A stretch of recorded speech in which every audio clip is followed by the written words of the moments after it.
They say I built this tower to keep the wolf out, but the truth is, I built it to keep him in. Every night under the silver moon, his hunger burns through the ancient runes, through the red bricks, trying to reach me. I am his jailer, his protector.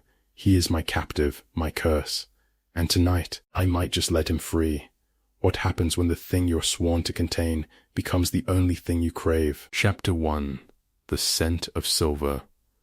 The night hung heavy over the barren slums, like a sodden blanket soaked in engine oil and rust. Only the moonlight, resembling a corroded silver blade, managed to carve thin slivers through the shadows of the narrow alleys. Cylas, a name formidable enough to make certain ancient symbols tremble, stepped through this dead silence, entering the derelict district beneath the red brick tower. He moved without a sound, accompanied only by the faint rasp of grit swirled up by the night wind in his wake. The soles of his boots were stained with unknown slime and soil, each step feeling like a silent pronouncement. Deep within the shadow of his hood, eyes as sharp as a wolf's reflected the cold glint of the moon. The air was thick with the scent of burnt plastic from old wires and the metallic tang of rusting, abandoned machine parts. This had once been an industrial zone on the city's edge. Now it was a graveyard of shattered steel skeletons and forgotten historical remains, dominated by the red brick tower that thrust into the murky sky like a vein-gorged giant finger. The tower was built of ancient brick, and within the weathered joints, twisted and obscure runic lines were faintly visible. They clung to the structure like living things, entwining and whispering of forgotten eras. Cylas's approach was like a flame touching dry fuel. The runes, dormant for countless centuries, suddenly jolted from their hibernation. An invisible heatwave radiated outward from the tower. The air grew heavy with the pungent odor of scorched sulfur mixed with ancient incantations, causing nearby abandoned power boxes to hiss with phantom currents. Upon contact with the heat, Cylas's skin tightened like a drawn bowstring. It wasn't merely heat, but the stinging prickle of an ancient power being provoked. His fingertips numbed slightly, and deep within his pupils, a flicker of bestial bloodlight flashed. The red brick tower seemed infused with a sudden life, as every stone began to shudder. The runes, nearly invisible to the naked eye moments before, now erupted with a terrifying glow. It was not the gentle light of the moon, but a blood-streaked dark red that pulsed with the rhythmic force of a beating heart. As the brilliance intensified, the entire tower appeared shrouded in an invisible fire. Energy surged from the gaps between the bricks, emitting a low, piercing hum that sounded like the collective whispering of countless lost souls. Cylas looked up at the spectacle, a cold smile touching his lips. He could feel the cursed power within him resonating and being drawn out by the tower's reaction. It roared, hungry and yearning. His hand had tightened into a fist at some unknown moment, nails digging deep into his palm until beads of blood nearly invisible in the dark night began to seep out. At the summit of the tower, a narrow stone window stood out in sharp relief against the searing light of the runes. That was his destination for the night. He could sense a deep-seated power within the tower, awakening to his presence, and all of this was merely the beginning. Chapter 2. The Heated Threshold. The crimson pulse from the tower did not just illuminate the skeletal remains of the forgotten district.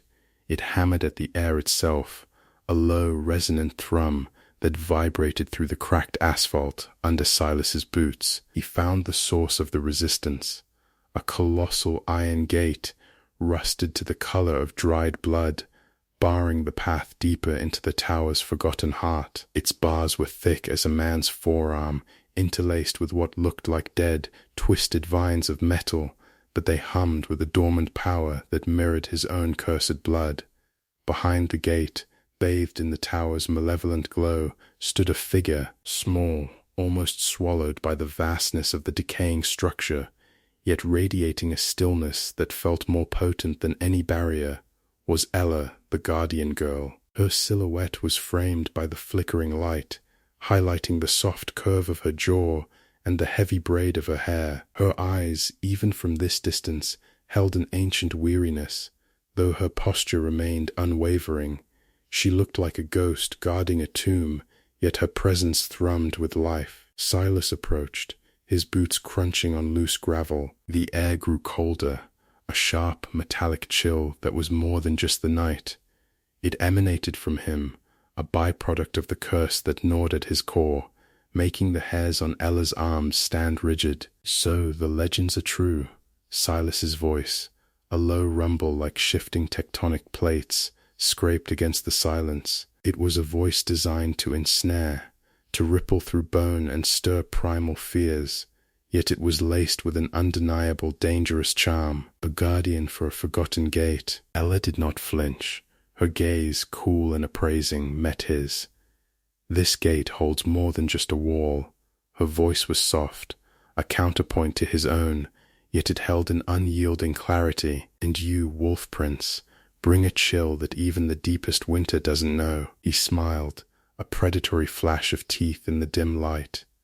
"The chill is my burden, little keeper, a gift from a broken pact, a curse that turns my very blood to ice." He pressed a gloved hand against the cold iron bars, the metal groaning softly under the contact.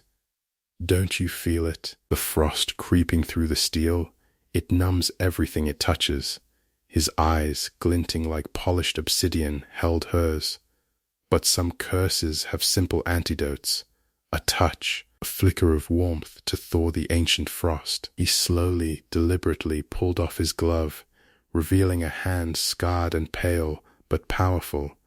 The air around it seemed to shimmer, colder still.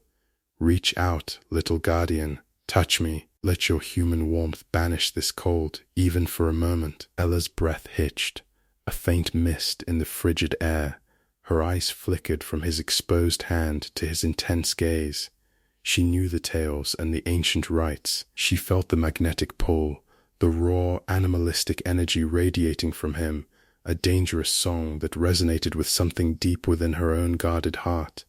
It was not just his words, it was the way his presence pressed against the gate, making the very air heavy. His curse was palpable, a frozen agony that even she, protected behind the wards, could sense. She also knew what would happen if she touched him.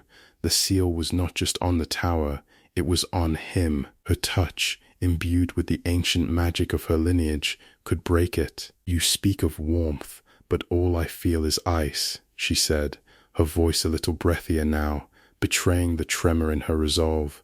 "And hunger, a hunger that can devour worlds." Cylas chuckled, a dry, guttural sound. "Worlds, perhaps, or just a frozen heart. The choice is yours, little guardian. Let me stay trapped in this icy prison, or lend me a spark. One touch, and the curse will loosen its grip. One touch, and this gate might just remember how to open." His hand, pale and potent, slid closer to the bars, his fingers reaching, beckoning, and pleading without a single spoken word. The air between them crackled, charged with unspoken magic and raw, dangerous desire. Chapter 3. Breaking the Bricks. Ayla's fingertips hovered indecisively before the frozen iron bars, her breath condensing into a white mist in the damp air. Cylas's gaze burned like embers salvaged from an abyss, searing every inch of her skin despite the wall of time and incantation standing between them. His words continued to echo in the air, a low, ancient pulse where seduction and threat coexisted. "Just one touch, little guardian." Cylas's voice coiled upward like a serpent, raspy and thick with aggression. "Let this stagnant blood taste a single spark of living warmth." He reached toward the bars, yet his fingertips maintained a microscopic distance from the raw iron, as if the frost clinging to him could freeze even the metal solid. Ayla shifted her gaze from his pale, nearly translucent hand to the red brick tower encircling the gate. Every brick was saturated with centuries of storms and sorcery. They were a fortress, but also a curse. Her ancestors had passed down the warning for generations, This tower was built to suppress the beast, to imprison those existences consumed by darkness, and Cylas was the most alluring and most lethal of them all. Fear coiled like a cold snake in her chest. If she touched him, if she broke a millennium-old seal, what catastrophe would the tower and the world have to face? She clenched her fists, nails digging deep into her palms. She feared Cylas's freedom, and she feared the cruel power within his blood that could turn the world to ice. But as she looked into his deep eyes, she found not the expected madness or evil, but a profound exhaustion born of the curse's torment, and a longing for warmth that bordered on despair. How long had he been trapped? What of his kin? Details erased by ancient legends flickered through her mind. Her duty was to guard the tower, but was the tower protecting humanity from him, or protecting him from the endless cold? This wall is not the true incantation, Ayla murmured to herself, her voice blurred by thought, barely audible even to her own ears. It is only a symbol. She closed her eyes and took a deep breath. Ancient spells were never static laws.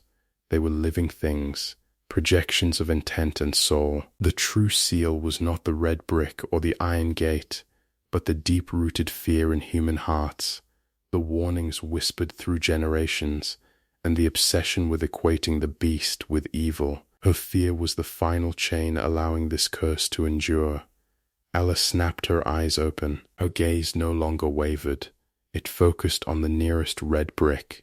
It was coarse and cold, its surface stained with dust and moss. Her hand rose slowly, no longer hesitating towards Cylas, but reaching firmly for the high wall itself. Her fingertips met the icy brick, a sensation less aggressive than Cylas's aura, but equally heavy.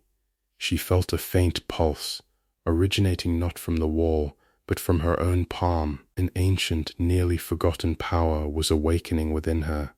She was not trying to break the wall, she was unlocking the bolt within her own heart. She wedged her fingers into the mortar joints. The cement and sand, weathered for centuries, miraculously loosened under her touch. She pried with all her might, sending dust billowing like smoke as the masonry ground together with an ear-piercing schism. Cylas's eyes sharpened instantly.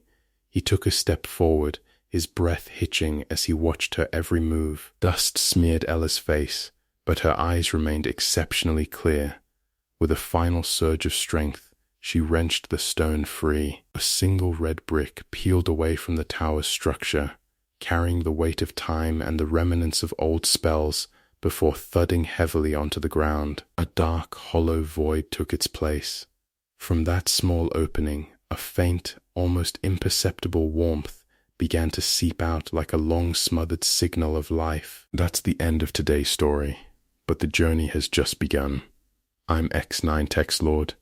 If you loved this epic adventure, please subscribe, hit the like button, and share. Thanks for watching, and I'll see you in the next chapter.